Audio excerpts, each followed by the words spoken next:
Breaking update for all international travelers.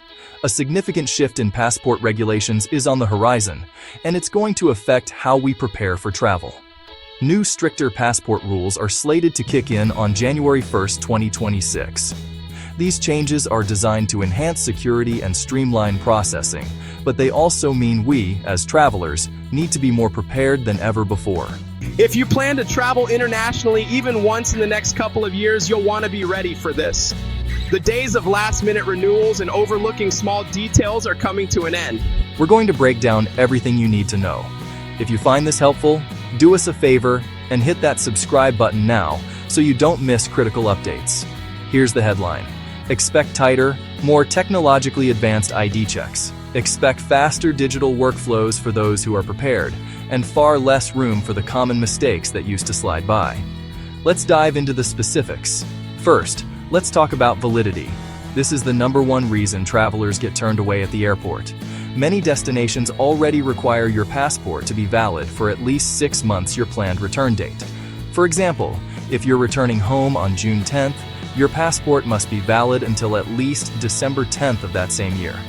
Starting in 2026, expect much stricter, non-negotiable enforcement of this rule across the board. Airlines will be fined for letting passengers board without the correct validity, so they won't take any chances. Our new advice is simple. If your passport is within 12 months of its expiration date, start planning your renewal. Don't wait. Second, biometrics. This is where the technology really steps up. More countries are moving to enhanced facial capture, both at the time of application and at border control. This isn't just a simple photo. It's a detailed, three-dimensional map of your facial features, creating a unique digital signature that is incredibly difficult to forge. And it's not just faces. Expect enhanced fingerprint capture too. Many new passport books will contain a chip that securely stores this biometric data, linking the physical document to you in a way that's nearly foolproof. What does this mean for you? It means the application process will be more involved. Appointment slots for in-person biometric capture could fill up weeks or even months in advance, especially during peak travel seasons. You must book early. When you go to your appointment, you must bring all required documents and follow the new, highly specific photo specs exactly. The old advice of no smiling will be joined by new rules about glasses, hair, and even shadows. Any deviation could lead to rejection and delays. Third, the process is going digital first.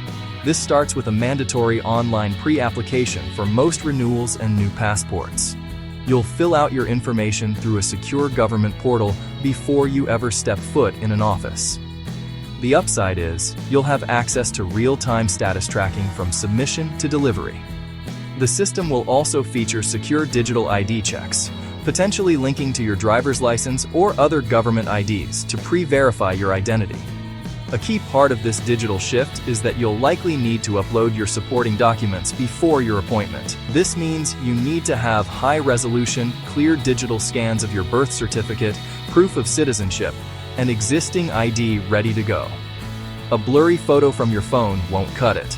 And a critical detail, make sure the name on your application perfectly matches your supporting documents, like your birth certificate, or if applicable, your marriage certificate. Or if you've had a legal name change, it must match your court order, down to the very last detail, including middle names, initials, and even punctuation like hyphens and apostrophes. Any discrepancy will flag your application for manual review, causing significant delays. Fourth, let's discuss kids' passports. The rules are getting even tighter to protect against international parental child abduction.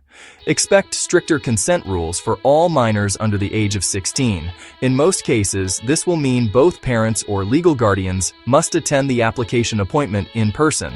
If one parent cannot attend, a signed, dated, and notarized consent form will be required, and these forms will be scrutinized more heavily than ever. And yes, every child, even a newborn, needs their own passport with a fresh, compliant photo. Our advice for families: start the process the moment you think you might travel. School holidays and summer vacation seasons create huge backlogs for children's passports, so plan far ahead.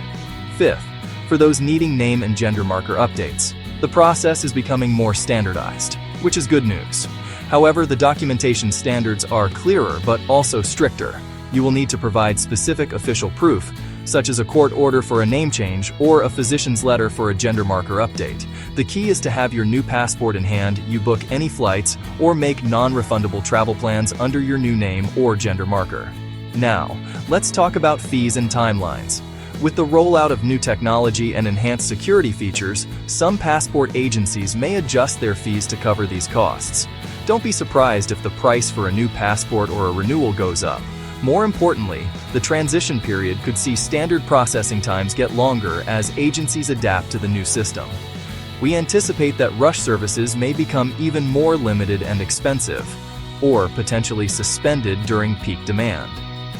The takeaway here is that you cannot gamble on a last-minute trip.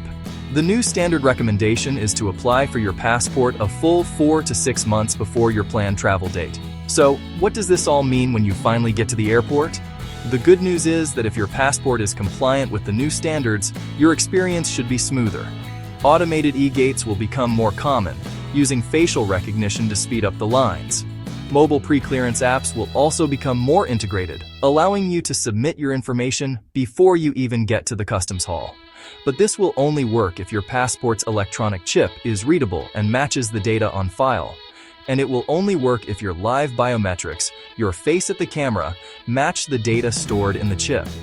This is why it's crucial to keep your passport in good condition. A clean, undamaged document that is easily accessible will be your best friend at the border. So, here is your bottom line, your action plan for tonight. Go find your passport and audit it. First, check the expiration date. Second, check that your name is printed exactly as it appears on your other official IDs.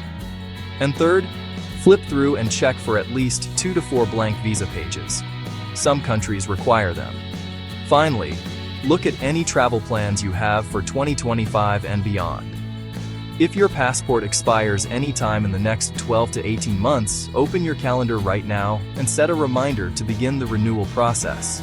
This is a developing situation, and we know you'll have more questions. I'll be tracking the official announcements and policy clarifications as we get closer to the 2026 deadline. Make sure you're subscribed for concise breakdowns and step-by-step guides to navigate these changes. Preparation is the new passport to smooth travels.